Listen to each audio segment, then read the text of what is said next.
Never again.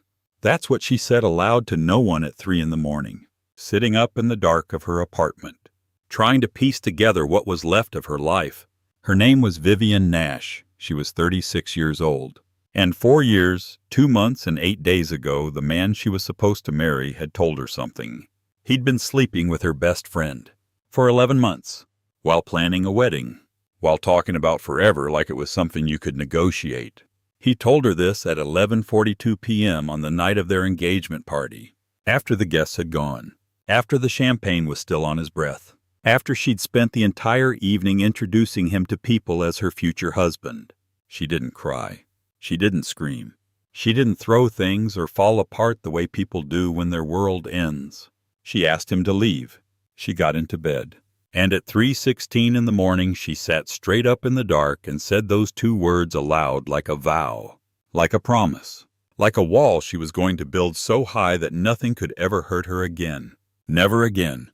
She had kept that promise, every single day, for 4 years. Now, on a December evening, she stood on the 31st floor of the Callaway Group building and watched snow fall on a city that didn't care about her promises. The snow had been coming down since noon.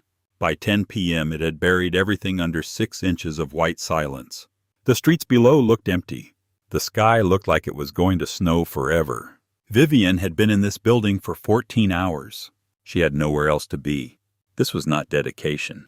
This was avoidance. This was a woman who had learned that if you stay busy enough, if you focus hard enough on systems and strategies and the mechanics of making companies function, you don't have to think about the promises you made to yourself in the dark. She wore a charcoal wool coat that was still on even though she was inside. She wore it like armor, the kind that said I could leave any moment. I am always ready to leave. Nothing here matters to me. Nothing could touch me even if it tried. Everything about her was designed to communicate distance. Her dark hair was pinned back with the kind of severity that magazine profiles described as architectural. Her movements were precise. Her voice was measured. Her expression rarely changed. She'd become someone who operated from pure logic, from systems, from the absolute certainty that vulnerability was another word for weakness. The city below was a negotiation she'd won, a system she understood. She was better with systems than with people. Her father had recognized this early and called it a gift. Her mother had called it something else, and stopped coming to Christmas after her daughter was 22. Her therapist once asked if she was lonely. Vivian had said, "I've chosen not to be the kind of person who gets lonely." And then she fired her therapist and never looked back. The intercom on her desk buzzed at 10:08 p.m. Gerald from Overnight Security said it quietly. "Miss Nash, I'm sorry to bother you this late. There's a situation at the main entrance. A man and a child. The girl appears to be unwell. They've been out in the weather for a while. He's not causing any trouble. I wanted to inform you before I asked them to move on." Vivian felt something shift in her chest. It was not quite an emotion. It was too small for that. It was more like the feeling of a door that had been locked for 4 years, suddenly encountering a key. She told herself to say no. She told herself to tell Gerald to handle it. These were strangers. This was not her responsibility. Instead, she heard herself say the words, "I'm coming down." The elevator took 43 seconds. She counted them. She always counted when she was uncomfortable. Numbers were safer than feelings. Numbers didn't betray you. Numbers didn't sleep with your friends and then tell you about it. On the night of your engagement party, the lobby of the Callaway Group was designed to intimidate. 20 feet of Italian marble, a ceiling that rose like a cathedral, a security desk that looked more like a judge's bench. Everything about it was meant to communicate the distance between the powerful and the powerless, measured in floor materials and architecture. She saw them immediately. A man, approximately 38, wearing a canvas work jacket that had seen better winters. His boots were wet through, but his face was calm. His movements were gentle, and in his arms was a small girl, no more than 6 or 7. She was small in that particular way, the way children are when fever has taken hold. Red mittens, a wool cap, cheeks flushed with heat, eyes too bright. The man was talking quietly to this child. His thumb moved in small circles on the back of her head. Not desperate, just gentle. The kind of gentleness that comes from someone who'd learned to soothe a child in the middle of a fever and learned not to panic. Vivian felt something shift. It was not an emotion yet. It was more like the feeling of a lock, encountering a key that had been designed for it, and realizing that it had always been designed to open. She approached. Her heels struck the marble in a way that made people instinctively stop. That was what she did to people. She made them stop. She made them pay attention. She made them aware of power in a way that made them uncomfortable. The man looked up. His eyes were gray, not the cold gray of a winter sky, something steadier than that. Like riverstone, like something that had been worn smooth by a great deal of moving water. "Sir," she said, "Gerald tells me your daughter is unwell." "She's got an ear infection," he said. His voice was low and even, and it held no apology in it. "We were walking to the urgent care on 48th Street, but they called ahead. They're closing early because of the storm. The next one is on 53rd. I needed to get her out of the wind for a few minutes." He said this plainly, not as a plea, not as an apology, just as a statement of fact. He wasn't asking her to feel sorry for him. He wasn't trying to manipulate her. He was simply telling her what the situation was, and somehow that made it worse. Vivian looked at the child. The little girl blinked up at her. Her eyes were too bright and slightly glazed. The particular look of a child whose fever had taken hold and was not letting go. "Hi," the girl said. Her voice was small. "Hello," Vivian said. "What's your name?" "My name is Emma," the girl said. "And my ears hurt really bad." Something tightened in Vivian's chest. Not quite emotion. Not yet. More like the feeling of a lock, encountering a key, and realizing that everything she had built was about to be unmade. "Emma," she repeated. "That's a nice name." "What's your name?" Emma asked. "Vivian," she said. "My name is Vivian." "I like that name," Emma said. "It sounds like a queen." "Are you a queen?" The father shifted the weight of his daughter slightly. It was not rude. It was just a gentle reminder that they needed to keep moving. Vivian looked away from the child, and at the man. "Your name," she said. "Cole Baxter," he said. The Mr. part was implied but understood. "Mr. Baxter." She turned to Gerald immediately. "The East Conference Room on the ground floor. Set them up in there. Get the first aid kit from storage. There's a folding cot. Bring that too." She was already reaching for her phone. "I have a doctor who does house calls. I'll call her right now." Cole Baxter shifted the weight of his daughter. "That's not necessary. We'll be fine in a few minutes. We just needed to get warm." Vivian looked at him directly. "Your daughter has a fever. It is cold outside. You are 20 blocks from the nearest urgent care. There is a room right here with a heater, and I have a doctor's number in my phone. Which part of that seems unnecessary to you?" He held her gaze. She could see him thinking, calculating, deciding whether to argue or to accept help. It was a moment that seemed to last longer than it probably did. "All right," he said finally. "Thank you." She had been expecting him to argue longer. She had already arranged her counter-argument. His quick acceptance left her with a strange sensation. She couldn't identify it. It was unfamiliar. It was almost like disappointment, like something in her had been prepared for battle, and the battle had simply decided not to happen. They walked to the conference room together.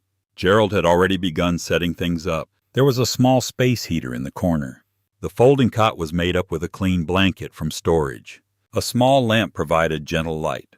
Cole laid Emma down on the cot with the kind of care that suggested he'd done this before. He settled her under the blanket. He adjusted her pillow.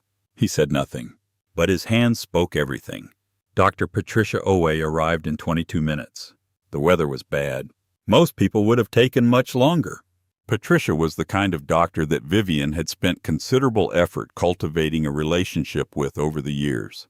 Direct, unflappable, clearly excellent at what she did. She examined Emma. She asked questions. She listened to the answers. And then she declared it an ear infection that had been brewing for a few days. It would require antibiotics. She wrote a prescription. She handed it to Cole with instructions about keeping Emma upright, and how the fever would come down on its own within a few hours. She should rest, Patricia said. The medication should kick in within a few hours. Patricia left at 11:31 p.m. Gerald had provided water from the building's kitchen. Cole sat in a chair next to the cot with his elbows on his knees, watching his daughter sleep. Vivian had intended to go back upstairs. She stood in the doorway of the conference room instead. She watched this man watch his daughter. She could see what he was doing. She could see that he was holding vigil. She could see that he was the kind of man who didn't fight against these things, who simply accepted them and sat with them and didn't complain. The overhead fluorescents were off. One floor lamp in the corner. The glow of the heater. In this light he looked worn, but worn in a different way. Not like failure, like the record of a life that had asked more of him than he'd planned to give. And he'd given it anyway. "It's going to be okay," she said from the doorway. The words felt strange in her mouth, like a language she didn't speak. "I know," he said without looking away from his daughter. She felt something in her chest that she'd very carefully not felt in 4 years. It wasn't pain. It wasn't exactly comfort. It was something in between. Something that made her want to stay and leave at the same time. She should have left. Instead, she went back upstairs to her office and sat at her desk and worked until 2:47 a.m., trying to distract herself from what was happening to her. At 3 a.m., she called the building pharmacy contact. At 3:23 a.m., she sent someone to pick up Emma's prescription. At 3:45 a.m., she watched from her window as Gerald brought the medication down to Cole. At 4:12 a.m., she went home. The next morning, she woke at 5:47 a.m. She lay in bed staring at the ceiling, trying very hard not to think about a man sitting next to a small girl in a borrowed cot. In her conference room, by 6 a.m., she had called Gerald. "Are they still here?" she asked. "They left about an hour ago," Gerald said. The girl was feeling much better. "The man asked me to tell you thank you. He said she's going to be okay. And he said to tell you that she talks about the lady in the marble building." "Good," Vivian said. "That's good." She hung up and felt something like loss, which was ridiculous. She barely knew them. She had one interaction with them, one evening. That was all. But Emma's voice kept coming back to her. "My ears hurt really bad." She found herself thinking about Cole's hand on Emma's head, his calm, his absolute certainty that things would be okay, his refusal to panic even when his child was suffering. She thought about what he'd said since her mother died 2 years ago. A man had lost the person he loved most, and he didn't break. He didn't become cold. He became even more present, more tender, more willing to sit in the middle of pain without looking away. And she thought, what if that's stronger than what I've done? What if refusing to be vulnerable is actually the weaker choice? This thought terrified her so much that she decided to stop thinking it. But she couldn't. On Monday, she was in one of her buildings on 5th Avenue when she saw him. He was cleaning glass, a spray bottle in one hand, a cloth in the other. Methodical, careful, the same quality of attention he gave to his daughter. He applied to cleaning glass. He looked up. She saw him see her. Neither of them moved for a moment. Then he set down the spray bottle. They stood in the lobby of her building. He was still holding the cloth. She was still in her work clothes. Composed. Controlled. "Hello, Vivian," he said. He used her first name like a question, like he was asking permission to know her that way. "How is Emma?" she asked. "Much better," he said. "The antibiotics worked. By the second day, the fever was gone. She's back at school. She talks about the lady in the marble building." And there was something in how he said this, something that told Vivian that Emma mentioned her often, that this man had thought about that night, that her presence mattered to them in a way she didn't expect. "How often do you work in this building?" she asked. "Tuesdays and Fridays," he said. "I clean all the glass. Security systems, too. I've worked in 3 of your company's buildings for 2 years. I've seen your name on plaques. I know who you are." She felt this like a confession, like he was saying something he'd been holding. "Why are you telling me this?" she asked. "Because you're standing here," he said. "And I wanted you to know that I knew, and I chose not to use it. That night when Emma was sick, I knew exactly who you were. I knew you were the CEO of the Callaway Group. I knew you had power I didn't have. But I didn't tell you, because I wanted you to help us, because you saw a sick child, not because you saw someone you could impress, or some obligation to an employee, or anything like that. I wanted you to see us as people, and I wanted to be treated as a person, not as someone trying to get something from your position." He paused. "Why are you telling me now?" she asked. "Because I've been cleaning glass and thinking about whether I should tell you, and I decided that hiding it would be the same as lying, and I didn't want to lie to you." She looked at him for a long moment. He was steady, not defensive, not afraid, just honest. He'd just told her that he kept something from her, And in doing so, he'd been more honest than most people she knew who told her everything. "I'm glad you kept quiet that night," she said. "I'm glad you wanted to be treated like a person." He nodded. That was all. Then he picked up his spray bottle and went back to cleaning glass. But something had shifted between them. Something had been acknowledged. Something had been chosen. Vivian stood there for longer than was professional. She watched him work. She saw how he approached the glass with the same care he approached his daughter. She saw how present he was, even in something as mundane as cleaning. And she realized something. This is what it looks like to be fully alive. This is what it looks like to be present. This is what it looks like to care about everything you do. She left. But something had changed. Some part of her was aware that she could walk away and never see him again. And she would feel that absence for a very long time. 2 weeks later, she got a text from an unknown number. It was a photo. Emma holding up a drawing. In the drawing was a woman with yellow hair standing in the snow. On the back, in Cole's handwriting, it said, "Emma drew the lady from the building. She wants to know if you would come to her birthday. This Saturday at 2 p.m. No pressure. Just wanted her to know the option is there." Vivian stared at that drawing for a long time. She stared at the crayon version of herself. She stared at the careful handwriting of a man who'd just asked if she wanted to become part of his life. She should delete it. She should send back a polite no. She should protect herself. Instead, she got in her car. The address led her to the Upper West Side. A building without a name. An elevator that smelled like old carpet. And other people's lives. 3 flights of stairs. Because the elevator was unreliable. She knocked on 3B. Cole opened the door. He was wearing jeans and a worn t-shirt. His hair was damp like he'd just come from a shower. He wasn't surprised to see her. He looked like someone who'd been hoping she would come, but had learned not to expect things. "You came," he said. "I came," she said. And I'm not entirely sure why. He smiled. Not a practiced smile. A real one. The kind that happens because something in him is glad. "Would you like to come in?" She did. She came in. And for the first time, she entered someone's actual life. Not a restaurant. Not a hotel. Not a business meeting. A real apartment. Lived in. Imperfect. The walls held drawings and photographs. A small kitchen had dishes in the sink. The television was on in the living room where Emma was watching a documentary about penguins. Emma saw her and started shouting. She ran into the entrance and took Vivian's hand and dragged her immediately to the couch. Look, Emma said. "This is the mama penguin, and she takes care of all the babies, even when it's really cold. She doesn't leave them. She just stands closer to them." "That's remarkable," Vivian said, and she meant it. She sat on the couch. Emma sat between her and Cole. She watched the documentary through a 6-year-old's eyes. She learned about penguin parenting, and emperor penguins, and how some creatures are built to survive in the cold by standing closer. She thought about what Emma was trying to tell her.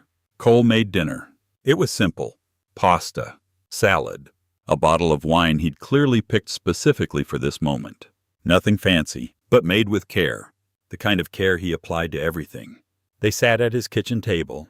It was small, battered, nothing like any table Vivian had eaten at, but it was real. It was where people actually lived.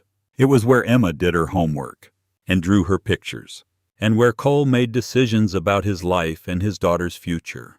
As they ate, Vivian felt the wall inside her chest begin to shift. Not break, not disappear.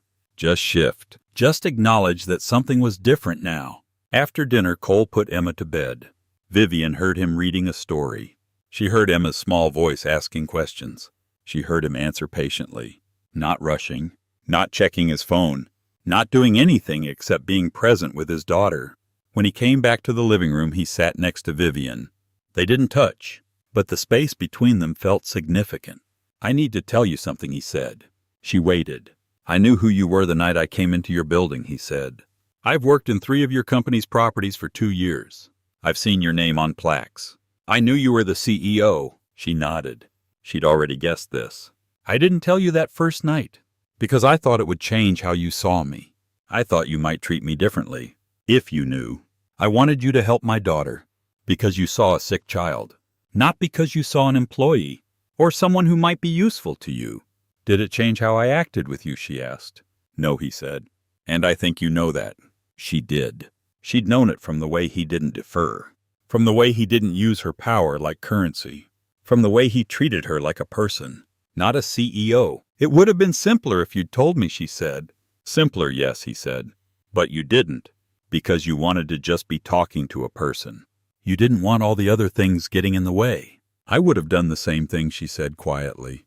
I would have wanted to just be a person too, without the power, without the title, without all the things that make me untouchable. He reached over and took her hand, not dramatically, not as a proclamation, just the way you take someone's hand when you're sitting together, and the evening is warm, and something important is happening. She let him hold her hand, and that was the moment when she understood. This wasn't going away. This wasn't a moment of weakness that would pass. This was the beginning of something that would change everything. Over the next few weeks, a pattern developed. Thursday evenings, sometimes Saturdays, Vivian left work and went to Cole's apartment. She became part of their routine. She helped Emma with homework. She sat on the couch while Emma drew pictures. She watched documentaries about penguins and herpetologists and whatever Emma was currently obsessed with. She ate dinner at that small, battered kitchen table. She listened to Cole and Emma talk. She watched the way Cole guided his daughter's curiosity, without directing it. The way he let her be exactly who she was. She realized she'd never seen parenting from the inside, never seen how it worked, never seen how much of it was just showing up, just being present, just deciding that this person matters more than anything else. Her assistant Blair noticed the change. Blair was 25 and efficient, and had learned in her first week that the only correct way to approach Vivian was with information, and no apologies. "You're leaving early on Thursdays now," Blair said, not as a question, but as an observation. "I have other commitments," Vivian said. Blair was quiet for a moment. "You seem different," she said. "Happy," or something like happy. Vivian almost denied it, almost said she wasn't happy. She was just present. But she stopped. "I'm learning to be present," she said instead. "There's a difference between happy and present." But she was happy. She was just not used to admitting it. At work, things continued as they always had.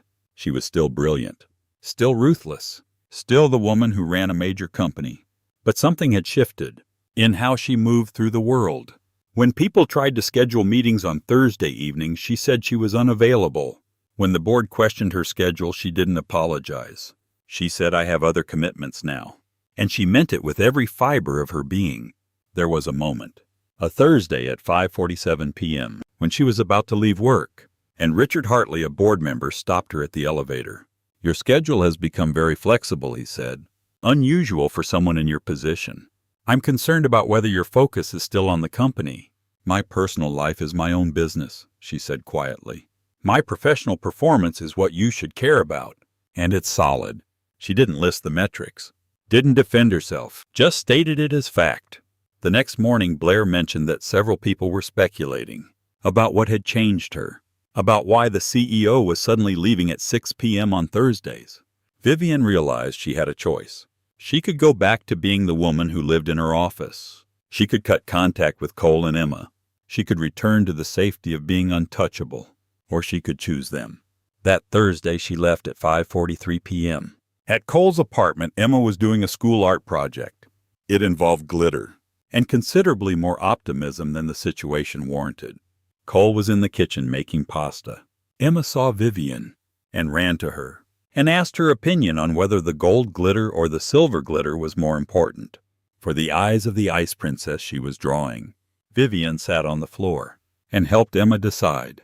She felt like someone who'd traveled very far to get to exactly where she needed to be. She thought, this right here, this is the moment I should have been living toward my whole life.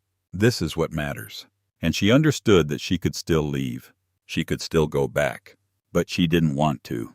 The walls were down now, and there was no going back to pretending they were ever a good idea. One evening after Emma was asleep, Vivian and Cole sat on the couch with wine. The city hummed outside. Amber light from the windows. The sound of people living lives. Vivian had been thinking about something all week. Something she needed to ask. "I need to ask you something," she said. "And I need you to answer honestly." He waited. "Do you feel sorry for me?" she said. "Is that why you're doing this? Because I'm alone, and you think that's sad, and you want to fix it?" He didn't answer right away. He looked at her. The steadiness in his eyes, she could see now, was made of someone who'd already lost everything and learned to live inside that loss without bitterness. No, he said. I'm with you because you came into a conference room on a night when you didn't have to. You called your doctor. You stayed. Most people don't do that. Most people don't care that much about a stranger and a sick child. But you did. He took a sip of wine. And then I watched you be uncomfortable with caring. I watched you fight against what you were feeling. And instead of running away, which would have been easier, you came back. You keep coming back. That takes a kind of courage I respect. I'm not courageous, she said. Then what do you call it? When someone who built her whole life on not needing anyone sits here in my apartment and admits she's scared. Vivienne was quiet. She picked up the wine glass and set it down without drinking. I don't want to need you, she said finally. And that's what scares me most, that I'm realizing I do. That you matter to me. That Emma matters to me. That if something happened to either of you, it would break me. And I've spent 4 years making sure nothing could break me again. I know, he said. Doesn't that bother you? That I'm going to always be a little bit afraid? No, he said. You're allowed to be afraid. You're just not allowed to run away. Not from this. It wasn't a question. It wasn't a request. It was a statement of something he'd decided about her. That she was worth staying for. That she was worth the risk of loving someone who was still learning to be loved. She moved across the couch and let him hold her. And that was the moment when she understood. She was finally learning something new. Not how to protect herself. Not how to survive. But how to be held. While she was learning not to be afraid. A week later, Vivienne was at work when she received a calendar invitation from one of the board members for a Thursday evening meeting. Not a request. An invitation. As if it was a given that she'd be available. She stared at her calendar.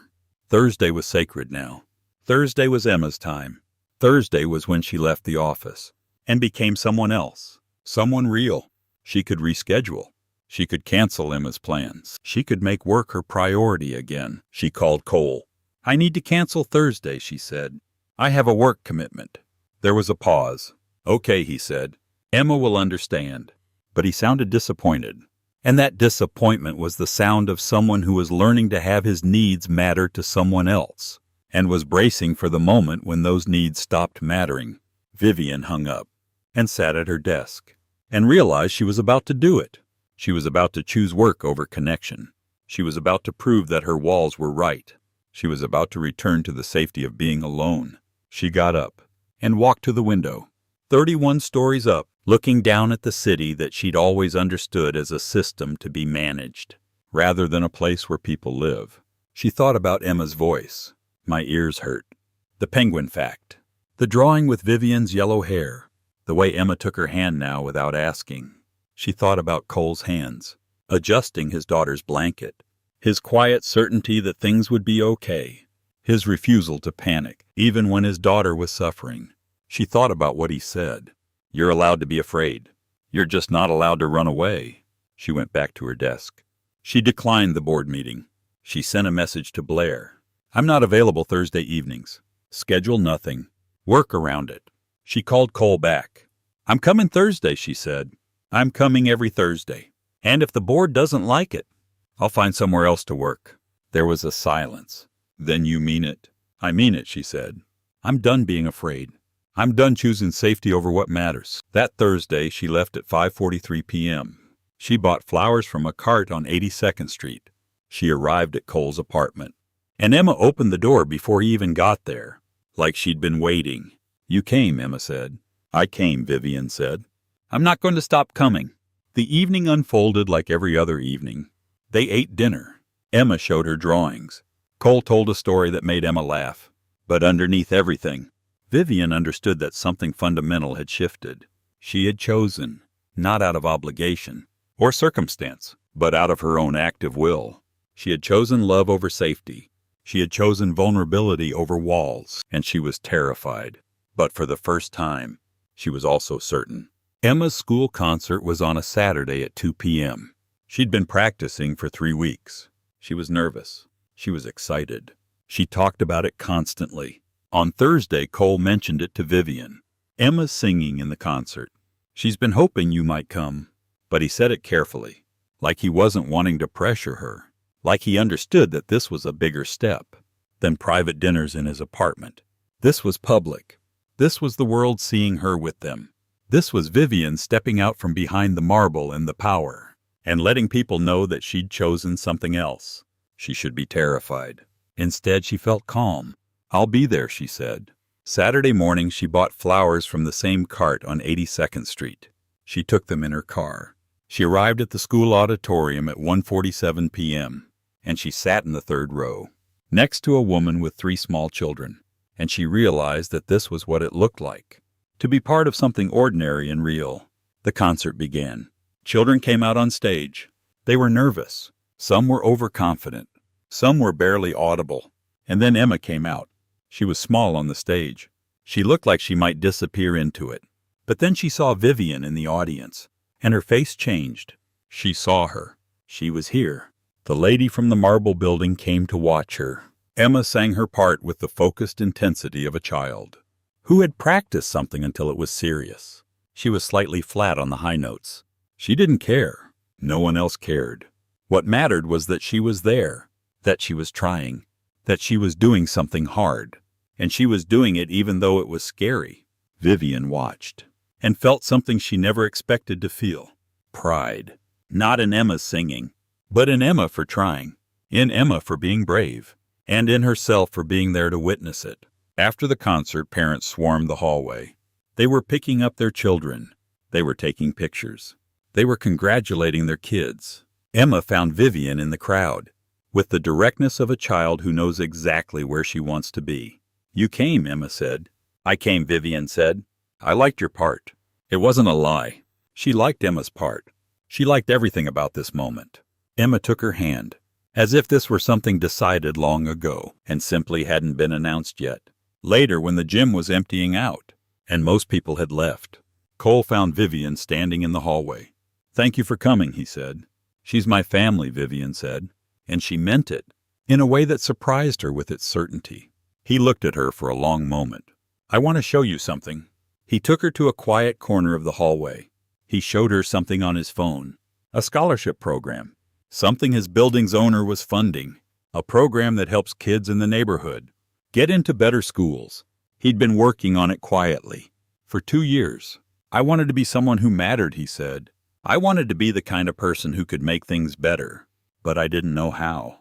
I was just cleaning buildings and raising my daughter and trying to be enough. Then I met you, and I realized that you were building things to make them matter. You were using your power to change things, and I thought I can do that too. Maybe not the way you do it, but I can do it my way."